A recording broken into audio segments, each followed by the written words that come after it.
देर तक उमेश जोक सुनाता रहा और सभी लोग हंस हंस कर लोटपोट होते रहे। देर रात तक ये प्रोग्राम चलता रहा और सुबह देर तक सोते रहे हम सब। उमेश और मैं सुबह से ही मार्केट निकल गए थे। अपने जीवन में मैंने पहली बार किसी के लिए कुछ खरीदा। सुधा दी, रुचि भाभी और माधवी के लिए एक साड़ी और बड़ी भाभी के लिए एक सुंदर सा सूट। थक जाने पर कॉफ़ी हाउस में चले आए। वही चिरपरिचित टेबल, वही माहौल। मैनेजर से बेहरा तक लेकर सभी उमेश को जानते थे। वह सबसे यूँ मिल रहा था जैसे उसके सब गहरे आत्मीय हों। बहुत लंबे अरसे के बाद उमेश मेरे साथ कॉफ़ी हाउस आया। 2 एग डोसा, 2 कॉफ़ी। बैठते उमेश बोला, अनु एक जोक सुनाऊं? इतना ऊंचा बोला उमेश कि सब लोगों का ध्यान उसकी तरफ आकृष्ट हो गया। उसने जोक सुनाया तो एक बड़े जोर से ठहाका गूंजा पूरे कॉफ़ी हाउस में। कॉफ़ी हाउस से निकलकर उमेश ने पूछा, अब कहाँ चले अनु? चलो लेक पे चलेंगे। चलो। पैदल चलते चलते हम झील तक पहुँचे।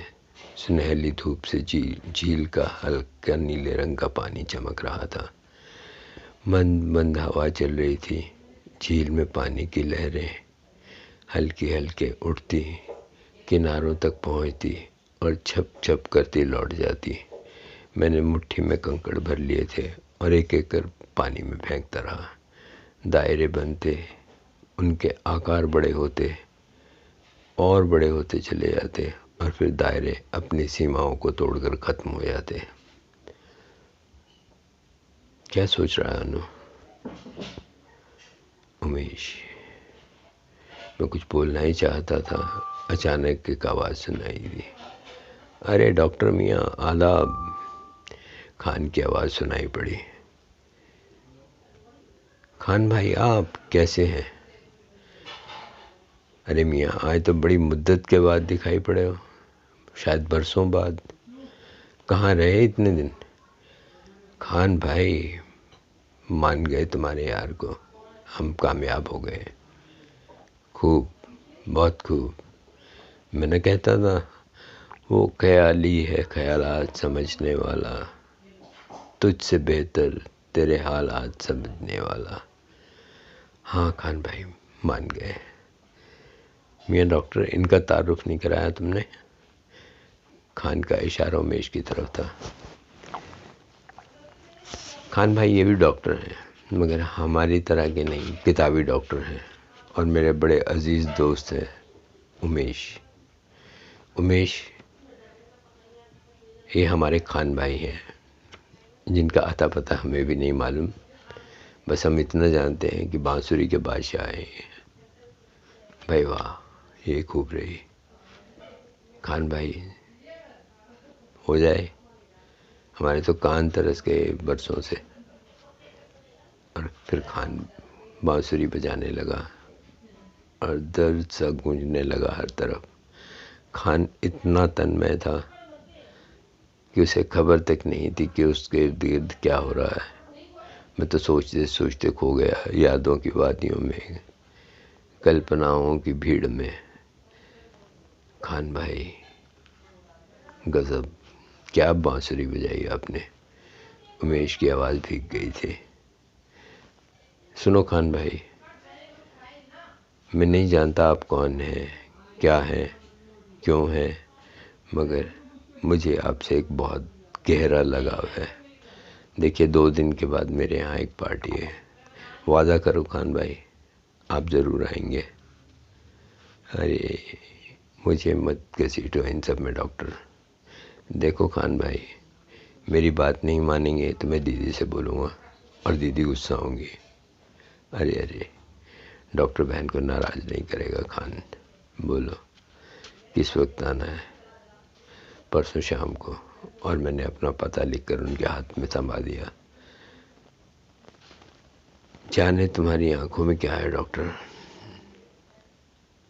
तुम्हारी आंखों का हुक्म टाल नहीं सकता मैं। बिना उत्तर सुने खान सर झुकाकर चला गया। दोपहर को घर पहुँचे तो देखा मिश्रा और भाभी अम्बाला से आ चुके हैं। शायद सुधा दी ने मुझे बिना बताए फ़ोन कर दिया था उन्हें। रुचि भाभी से सवेरे ही फ़ोन करवा दिया होगा। अरे भाभी जी, आप, क्या हाल चाल। नमस्कार करता हूँ मैं उनके कदमों में झुका। अनु, भाभी ने माथा चूम लिया था मेरा। हमारा माथा चूमते नर्म नर्म होंठ काँप रहे थे खुशी से। भाभी क्या हालत बना रखी है आपने। अरे बनू भैया, मर भी जाते तो क्या, हमारा क्या है। और तुम्हें जब देखा था ना, ऐसा गहरा सदमा लगा था। खुशकिस्मती समझो कि अभी तक जिंदा हूँ। ऐसा क्यों कह रही हो भाभी। बहुत सही कह रही है तुम्हारी भाभी। अनु, मिश्रा ने मुझे अपनी बाहों में भरते हुए बोला। तू नहीं जानता अनु, ये कितना प्यार करती है तुमसे। रोज पूजा करती है भगवान की, और जानते हो क्या मांगती है। तुम्हारी सफलता। भाभी, मैं क्या कर उनके कदमों में झुक गया। अरे अरे, ये क्या करते हो। भैया भैया, ये माधवी की आवाज़ थी जो शायद दौड़ कर आने से कांप रही थी। भैया अपना मुंह खोलो। शायद कोई प्रसाद था जो मेरे मुंह में डाल दिया था उसने। ये क्या है मधु। भैया, ये भाभी ने मन्नत मानी थी, उसी का प्रसाद है ये। ओ, मैं कुछ कह नहीं पाया। अरे जाओ जाओ भैया, हमें तो आपसे बात ही नहीं करनी थी। ये तो मम्मी ने मजबूर किया तो आई हूँ। मुँह फुला लिया था माधवी ने। क्यों भैया, हमने ऐसी क्या गलती की। अरे हमने तो बेकार ही इतनी मेहनत की, रात दिन अपनी आंखें फोड़ी, अपनी पढ़ाई, डॉक्टरी की पढ़ाई छोड़कर आपके लिए खटखटिया टाइपराइटर बजाते रहे, और आप इतने स्वार्थी हैं कि सफल होते ही हमें भूल गए। अरे ऐसा क्यों कह रही हो भाभी। मैंने ऊंचे स्वर में देखते उसको कहा, जरा वो हरे रंग की साड़ी तो लाकर दिखाओ इसे। अभी दूर नाराज़गी दूर कर देते हैं इसकी। ओह, मेरे लिए साड़ी लाए भैया। माधवी अचानक चहक उठी थी। अरे साड़ी तो कुछ भी नहीं, तेरे लिए तो मैं वो भी लाने वाला हूँ। वो क्या। ये तो तेरे कान में बताऊंगा, इधर आ। और मैंने इसके कान में कुछ बताया। हट पागल भैया, मारूंगी। और उसने सच मुक्का घुमाना शुरू कर दिया ना। ये क्या घूंसेबाजी हो रही है मधु। सुधा दी ने मुस्कुराते हुए प्रवेश किया, और उनके हाथ में हरे रंग वाली साड़ी थी। देख तो, तेरे लिए कितनी अच्छी साड़ी लाया है अनु, परी लगेगी तो पहन कर। दीदी। माधवी ने सुधा दी के आंचल में अपना मुँह छिपा लिया। क्या मधु, कुछ कहा क्या उन्होंने। हाँ दीदी, भैया बहुत गंदे हैं, मुझे इनसे कोई बात नहीं करनी, और मुझे ये साड़ी भी नहीं चाहिए। क्यों, क्या कहा अनु तूने इसे। मैंने कुछ नहीं कहा दीदी। तू बता मधु, क्या कहा इसने। अभी इसके कान खींचती हूँ। सच दीदी, की लग पड़ी थी मनु। दीदी भैया कह रहे थे तेरे लिए वो ढूंढा है मैंने। और कहकर शर्मा कर उसने दीदी की गोद में मुँह छुपा लिया। तो अचानक दीदी बेतहाशा हंस पड़ी, और फिर आंखें तरेर कर मुझसे बोली, क्यों अनु, ऐसा कहा तूने। माफ़ी मांगी इससे। ओहो अच्छा माधवी जी, हमने आपको दूल्हा ढूंढने की बात कही, हमसे गलती हुई। लो कान पकड़ते हैं। अब दूल्हा तो क्या, उसके दुम भी नहीं ढूंढेंगे आपके लिए। भैया बहुत चालाक हो आप, बहुत चालाक। मधु तो कितनी अच्छी है, ज़रा ये साड़ी पहन के तो दिखा, देखूं कैसी लगती है। आज नहीं भैया, परसों पहनेंगे पार्टी में। और वह साड़ी लेकर चली गई। मैं खड़ा सोच रहा था कितना प्यार करते हैं लोग मुझसे, तो मुझे भी तो चाहिए ना कि जो खुशी जो प्यार मुझे मिल रहा है वो सब समेट लूँ और ज़िंदगी के हर हिस्से हर पहलू में बांट दूँ इस प्यार को। प्यार कितना कीमती है आज मालूम पड़ रहा है। अगर सुधा दी ना होती, उनका प्यार ना होता, तो शायद उस दिन मैं अपना अस्तित्व खो चुका होता। दीदी कितनी महान है, कितना कुछ खोकर भी अपने प्यार की दौलत हमेशा बांटती रहती है। और बांटने से प्यार की दौलत कम तो नहीं होती है ना, बढ़ती चली जाती है। भाई आनंद, बेटा भूखा रखोगे सबको, तुम तो खड़े खड़े कहीं खो जाते हो। तुम्हारी सोचें थकती नहीं क्या कभी? मुझे लगता है सोच सोच कर वो भी थक जाती होंगी।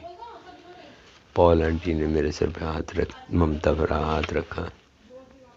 माँ, मेरे होंठ पर हिले, मगर शायद आवाज़ नहीं निकली। काश आज माँ यहाँ होती तो कितना खुश होती। माँ ने ही तो कहा था, बेटा अगर तू कुछ करना चाहता है तो कोई ऐसा काम करना जिससे लोगों की ज़िंदगी बच सके। मरती हुई माँ को वचन दे दे।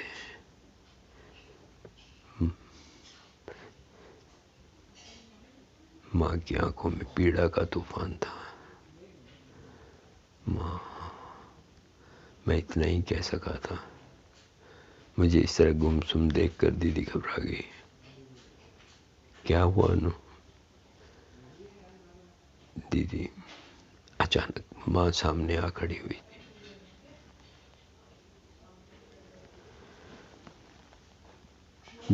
याद है दीदी, मुझे एक दिन याद है, माँ बीमार थी।